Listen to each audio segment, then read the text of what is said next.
Now I request Ching from Third World Network to give her opening remarks on DSI. Over to you, Ching. Thank you so much, Barath, and good morning, good afternoon, good evening to all of you. My name is Ching. I'm from Malaysia, and I work with the Third World Network. TWN is very honored to be co-hosting this webinar with the Global Youth Biodiversity Network. Much appreciation, of course, to the great team who have been working behind the scenes, also to our interpreters for organizing everything.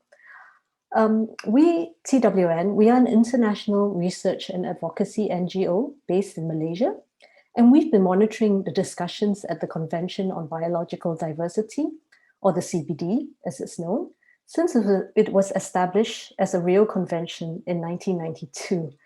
Now, I know some of you were not even born then, but my organization has been tracking the negotiations under this international legally binding treaty. Now, the objectives of the CBD are threefold. They are the conservation of biological diversity, the sustainable use of its components, and the fair and equitable sharing of the benefits arising out of the utilization of genetic resources.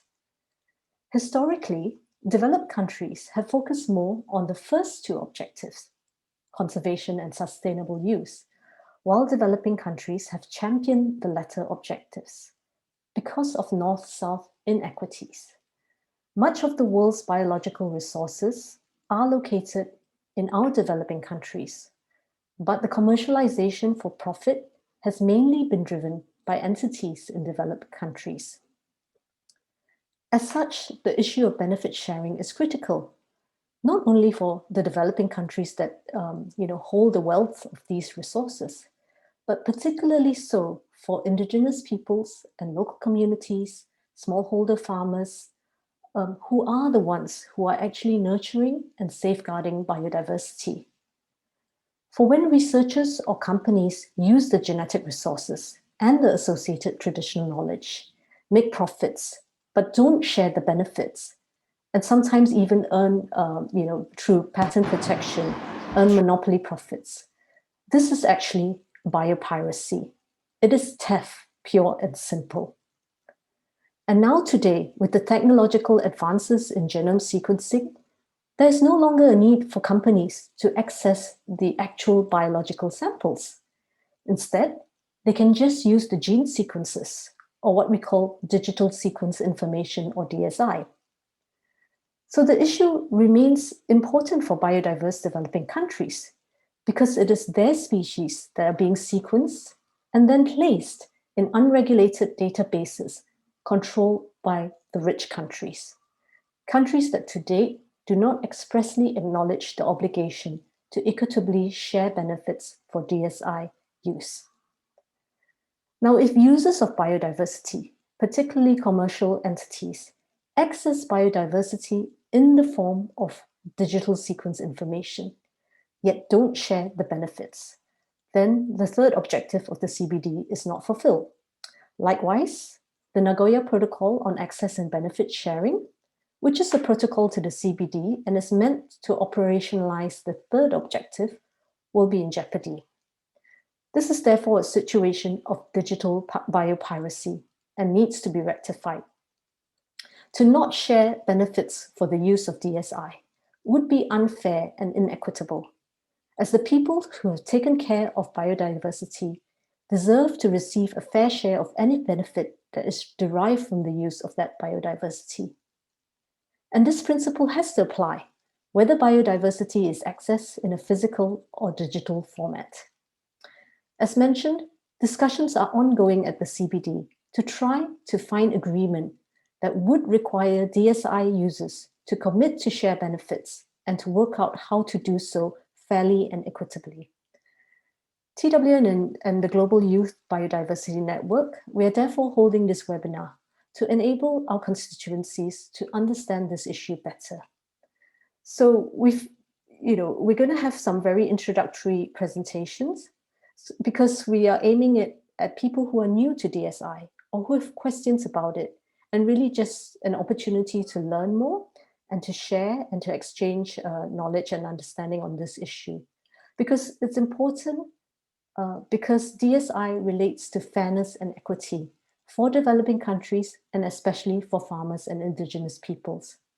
And our goal and our hope is that after today, people will come away empowered and therefore then to be able to advocate for a solution that brings fair and equitable benefit sharing for the peoples who are the ones who are conserving and sustainably using biodiversity. And therefore you see the interaction of the three objectives of the CBD here.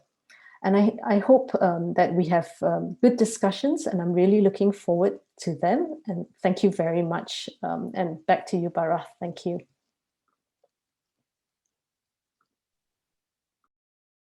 Thank you so much, Ching, for those opening remarks. Incredible. Thank you also for collaborating with us and encouraging and believing in the youth that we can do this together. Now, I would like to invite a very, very interesting speaker, panelist, all the way from United States of America, I believe, Mr. Edward Hammond. Mr. Edward Hammond directs Prickly Research and is an advisor to Third World Network. Mr. Hammond have been working in access and benefit sharing since 1990s and has extensively written on biopiracy and digital sequence information. And he's member of the CBD ad hoc technical expert group on DSI and served on the ITP GRFA ad hoc open-ended working group to enhance the functioning of the multilateral system. Mr. Hammond, we will be looking forward to listening to you. Over to you now.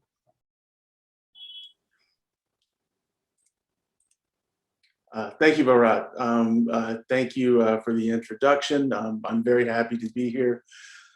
Maybe when Ching said that that TWN and some of us have been around since the early 90s, you didn't believe her, but with my head of gray hair, maybe you believe her now.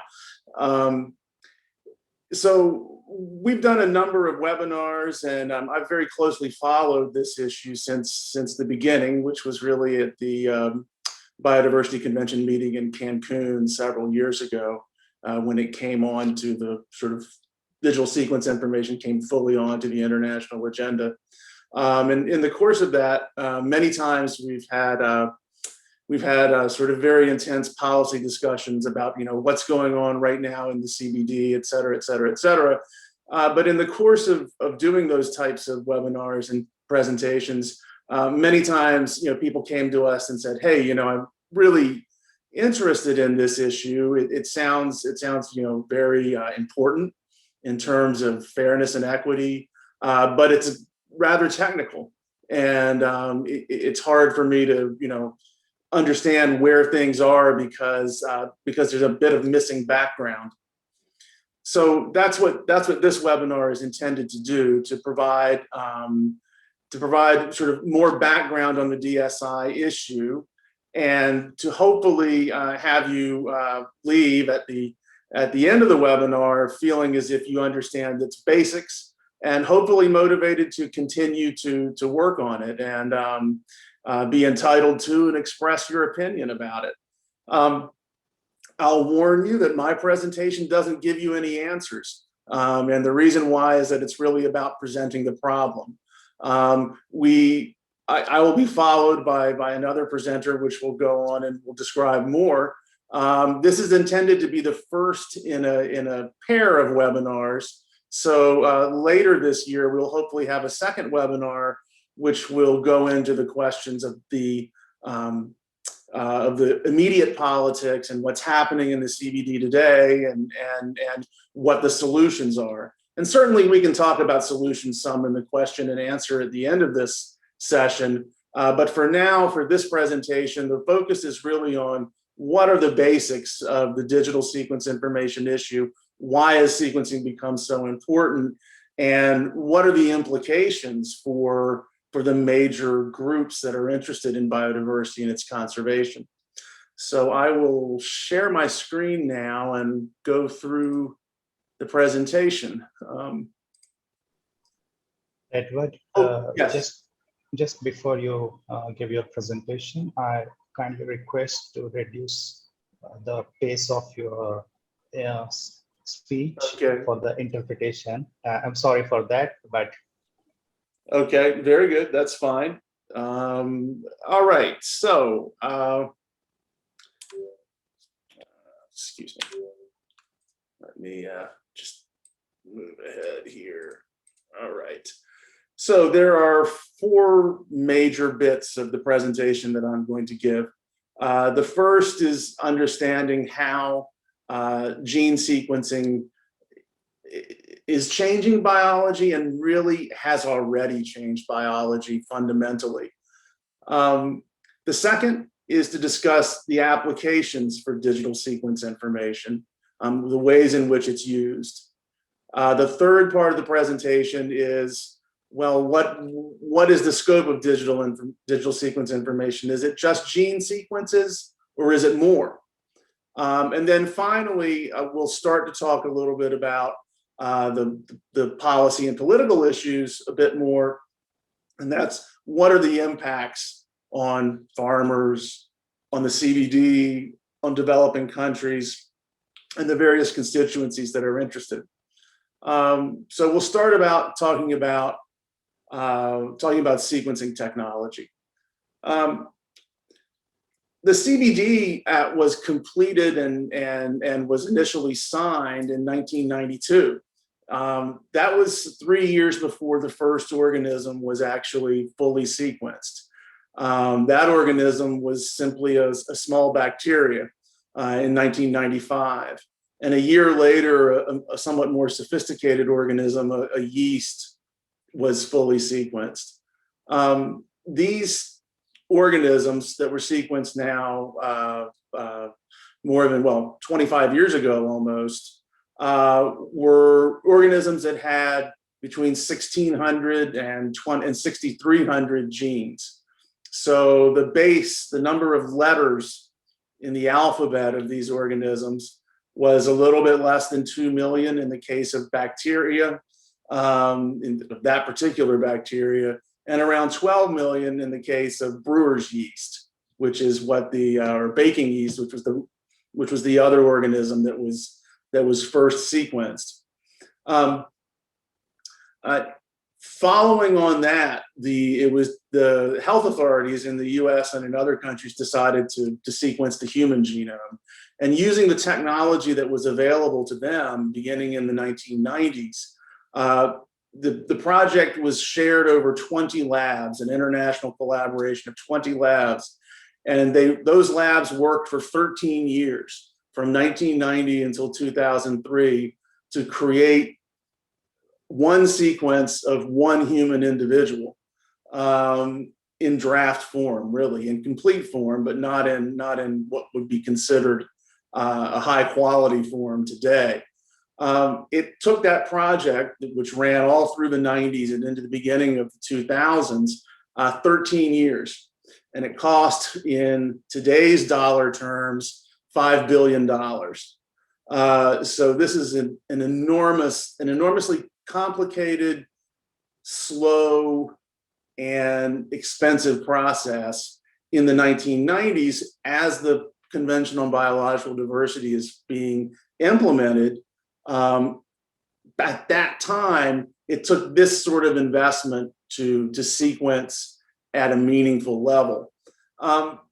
So the key points in the sort of old sequencing technology, what we're going to contrast against the situation today, is that, back then you might hear, well, we have sequenced the sheep genome.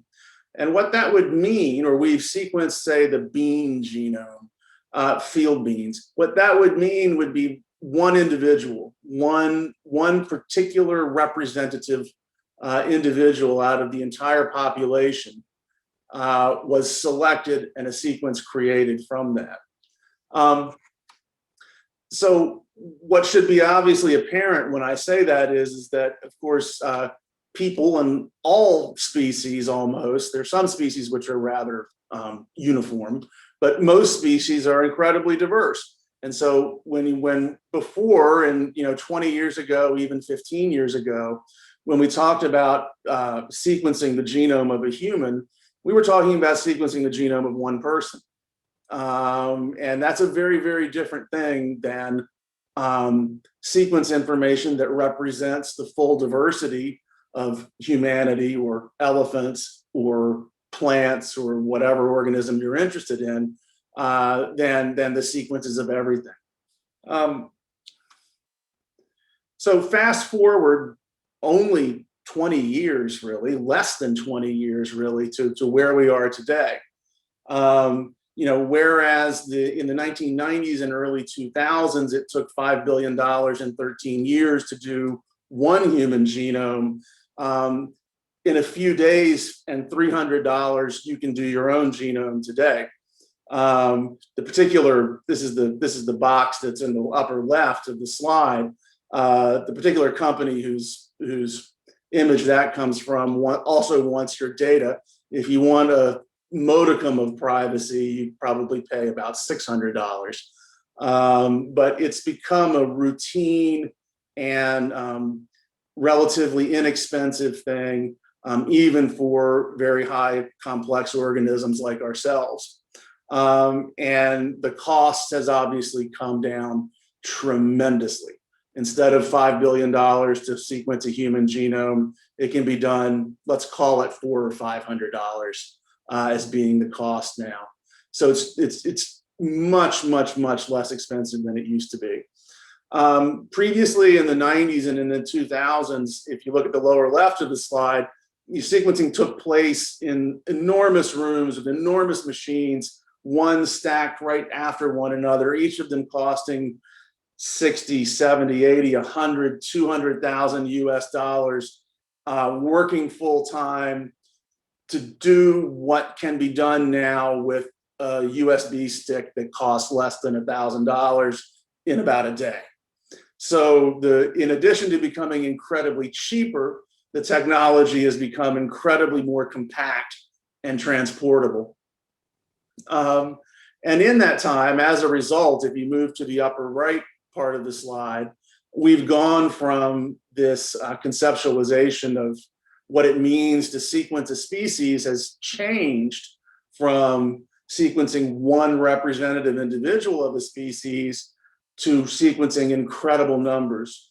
So now in agriculture, for example, there are projects to sequence not one field bean variety, but to sequence 30, 40, 50,000 of them.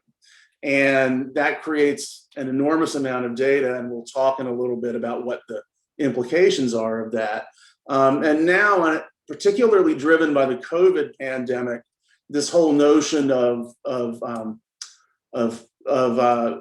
genomic surveillance is becoming rather prevalent, and people are beginning to talk very seriously about sequencing all samples of a species of interest globally or within a country or a region and sucking up all of that data. And there's an effort in effect to do that with COVID right now.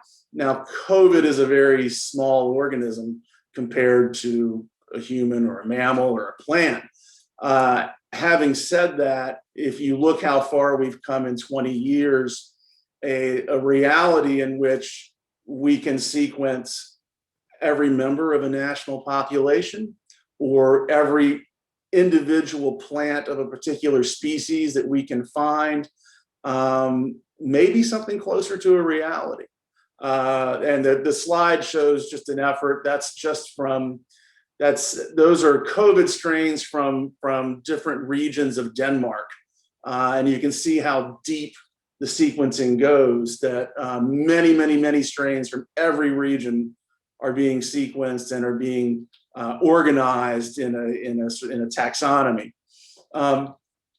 So that leads to the bottom, is that now you have proposals out floating and people working on the idea of, in addition to sequencing of all the members of species, but there's also sequencing is moving across biology, and you have things like the Earth Genome Project, which want to sequence at least one and hopefully a lot more of every species on the planet. So this is really becoming ubiquitous. That is the state of the technology now, and there's little reason to suspect that it's really going to slow down anytime soon. In fact, you know, the commercial interests and to an extent academic interests for different purposes are accumulating data as quickly as they can, accumulating data, in fact, more quickly than they can figure out how to use it. And that is actually points to one of the issues in the politics of this, which is there's a bit of a rush going on to establish collections of sequences. So where do all these sequences go? So you have, you know, lots of guys carrying around USB sticks who are having computers in rooms and equipment, and they're sequencing everything. Where do they go? Well, some of them aren't particularly useful and stay in the lab. Some of them are hoarded because they are seen as potentially valuable by whoever sequences them, and they keep them private. But many of them, and those that are published in academic studies or in anything that's studied, whether anything that's published, excuse me, be it academic or not, go into what are called open access databases. And the 800-pound gorilla or the 350-kilo gorilla of open access databases is called the INSDC, which is the International Nucleotide Sequence Database Consortium. And this is a set of three parallel international databases, which are enormous, which function as a sort of triumvirate of Japan, Europe, and the United States, support each of the databases. But they sort of pretend that they're three different databases, but they copy each other every night. So they're in effect three copies of the same database. Some of the tools that are available at the different portals where you can access these databases may be different, but effectively they are a single database. And in terms of policy and in terms of understanding where the publicly available sequence information is, INSDC is critically important because they have all the information that is open access, or the large proportion of it, and also other open access databases tend to work with them and they copy back and forth some. So their policies and the way that they manage all this information is really central to the issue. Now, we've discussed this in agriculture for gosh, 10 or 12 years now, but it's also relevant in other forms of biodiversity, other types of biodiversity. There are also corporations that we know are building enormous databases. In fact, although they very seldom want to admit it, the INSDC serves more data to corporations who download the entire database by FTP than they do over their web portals. So we know, but no one knows the details of, except the privileged people within corporations, of what's going on with the private genomic databases. But there's every reason to expect that they're huge, because they include everything that's in the public, or in the so-called public domain, or everything that's in open access databases, plus anything that these companies view as being relevant to their business that they've also acquired. So we know with certainty that the big biochemistry companies, be it in agriculture, be it in health, or even companies, be it that are in the business of sequencing and interpreting sequences themselves, are all amassing enormous private databases, and they're trying to leverage this data with artificial intelligence to try to guide their product development. And I won't go into this in great detail because our next presenter is going to say a lot more about the big data issues. So we've talked about where the sequence information comes from and how that technology has evolved. We've talked about where it goes into these databases, public, private, open access. And now, so what are the applications? How is it used? I mean, the first thing that you have to say is that there are some uses of digital sequence information which are relatively uncontroversial and which most people find harmless or even helpful. So it can be used in taxonomy, when you have, like in the image there, when you have a lot of, when you have species that interbreed or that are very closely phenotypically related, you can't tell the difference between them. Sometimes running sequences will help you sort them out.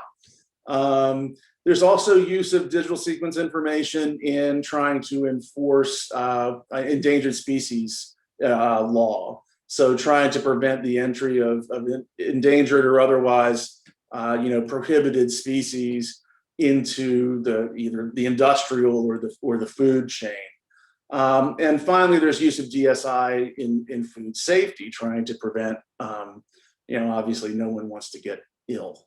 So those are just three examples of applications of digital sequence information that are generally regarded as being beneficial or useful. And then there are others which may be beneficial and useful as well, but which raise a lot more questions about ethics and fairness and equity above all. And that would be the use of digital sequence information. And the two major areas that I'm going to talk about are in proprietary medicines and in seeds and agriculture. In medicines, I'm including vaccines. There is a very practical and advanced use of digital sequence information today. A lot of viruses, particularly RNA viruses, those are viruses whose code is composed of RNA as opposed to DNA, can be sequenced, converted into an email, sent around the world, and recreated in a matter of perhaps 48 hours now.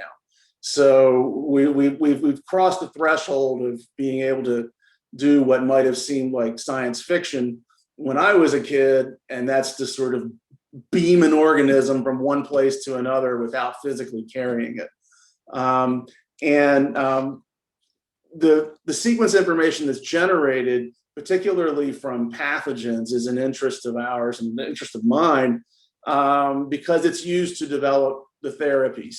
And the big one that we're all very conscious of right now are COVID vaccines. COVID vaccines, effectively all of them, some of them in more direct ways, are products of digital sequence information. They would be impossible to have now and to produce were it not for the availability of gene sequences of COVID strains. And not any COVID strain, but there are particular COVID strains when the organism changes that are of particularly high value.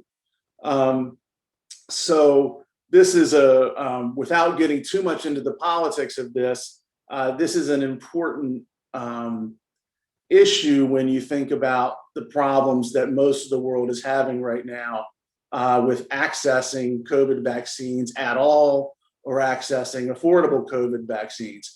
Well, at the same time, scientists the world over, including developing countries, are being encouraged, cajoled, pressured to continue to upload these sequences because they feed the continued development of vaccines, but those vaccines are only available to some people.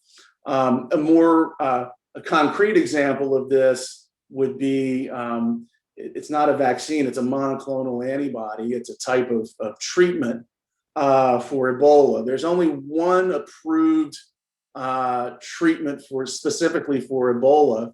That was developed by a US company.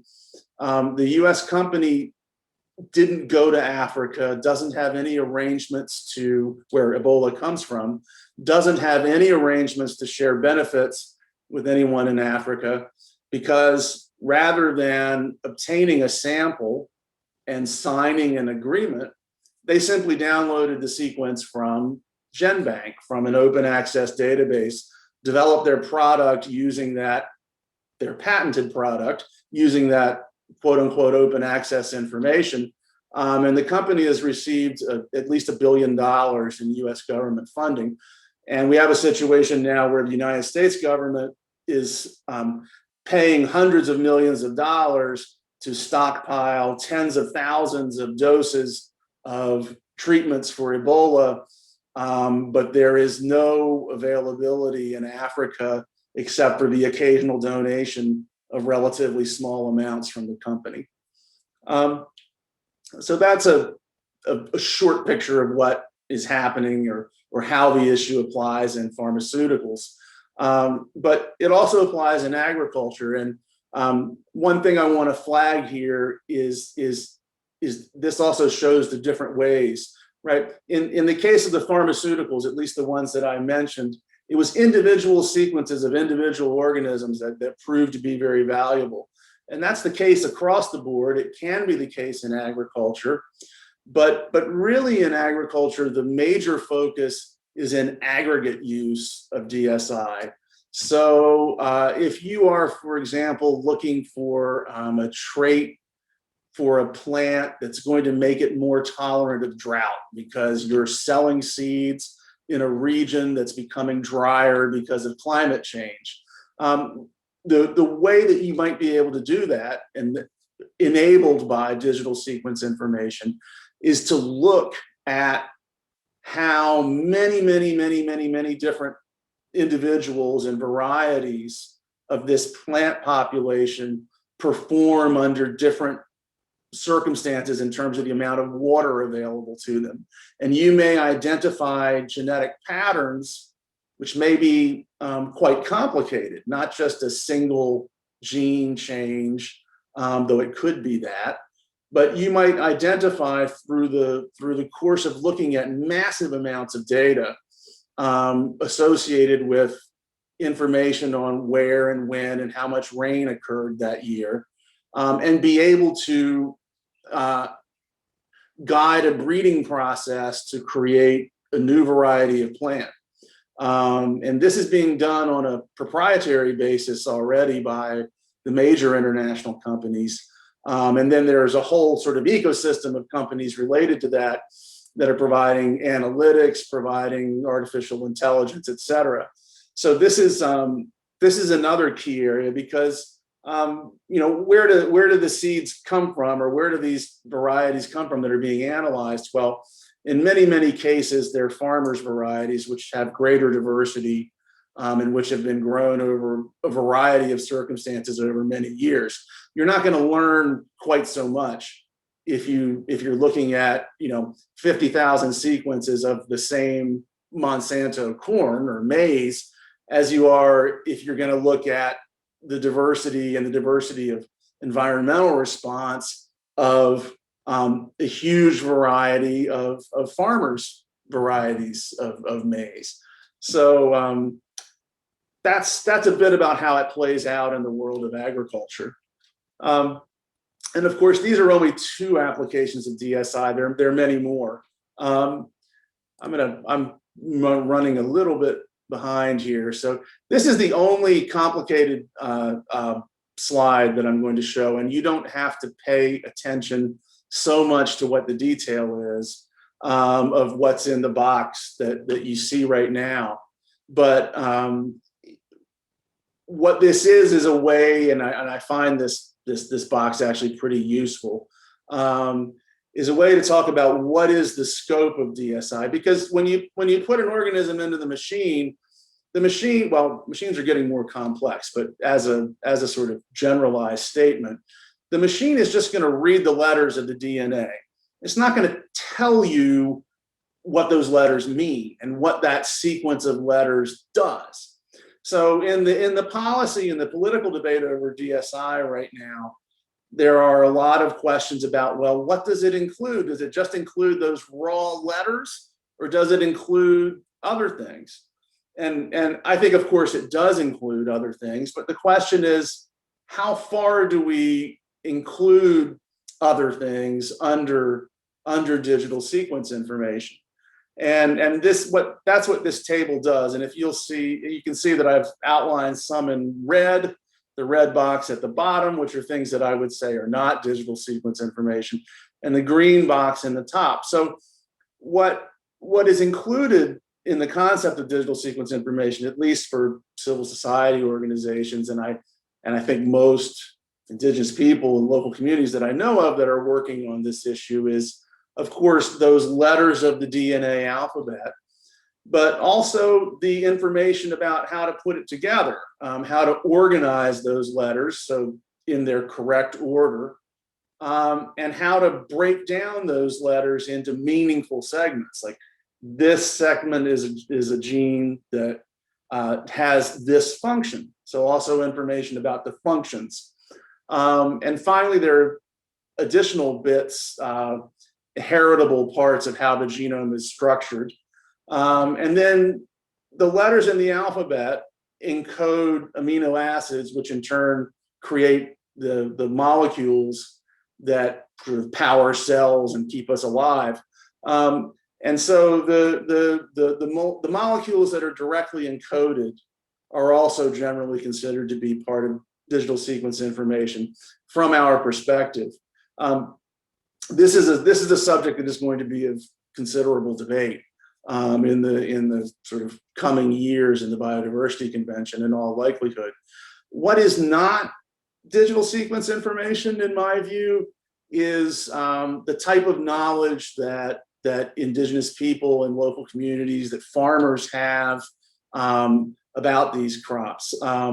Things about knowledge about how particular crops perform under certain conditions, knowledge about medicinal or culturally significant uses of crops. These are things that fall outside of what I think is properly considered DSI.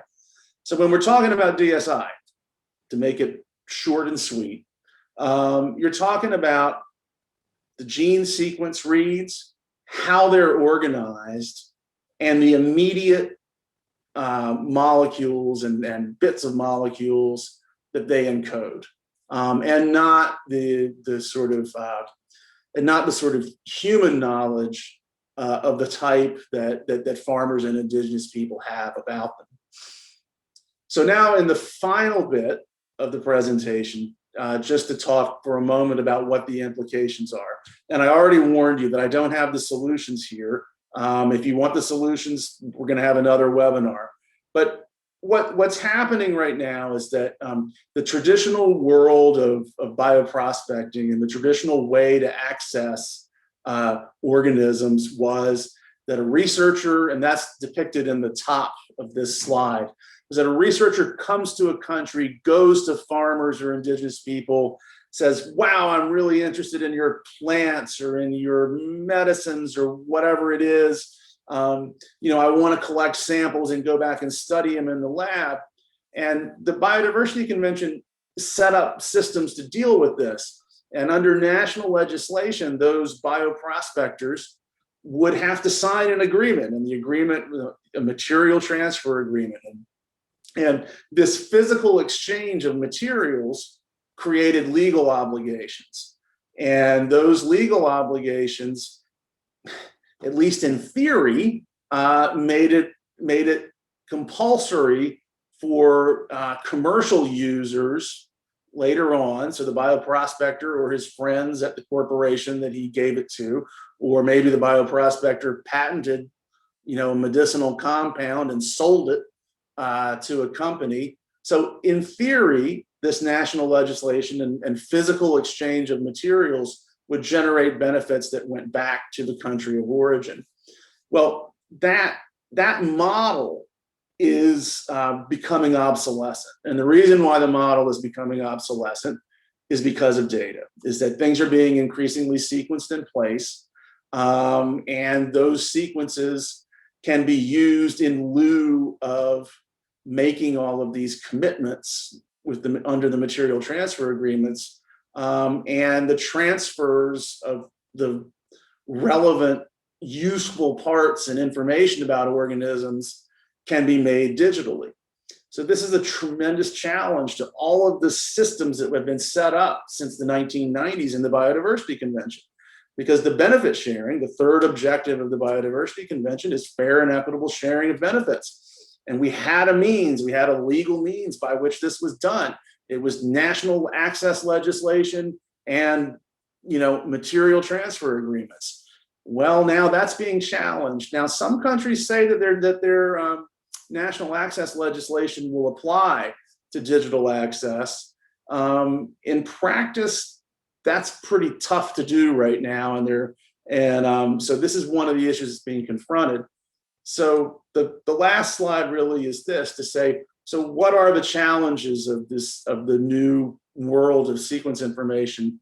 For the Biodiversity Convention, it's really an existential threat. For the Biodiversity Convention, rests on 3 pillars. The third pillar is fair and equitable benefit sharing.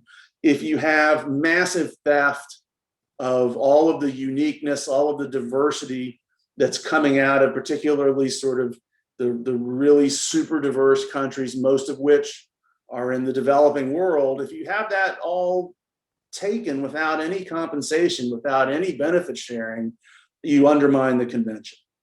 And that's a major threat. For national governments, I think many national governments are now dealing with the reality that they've spent many years, or maybe they've only recently developed national access and benefit sharing laws, but in many cases they're built around this model of the material transfer agreement and physically sending cuttings of plants or whatever it would be from one country to another. So this is a major challenge for national governments. And national governments' sovereignty over their genetic resources, which is fundamental to the Biodiversity Convention, is also being threatened by this new digital world.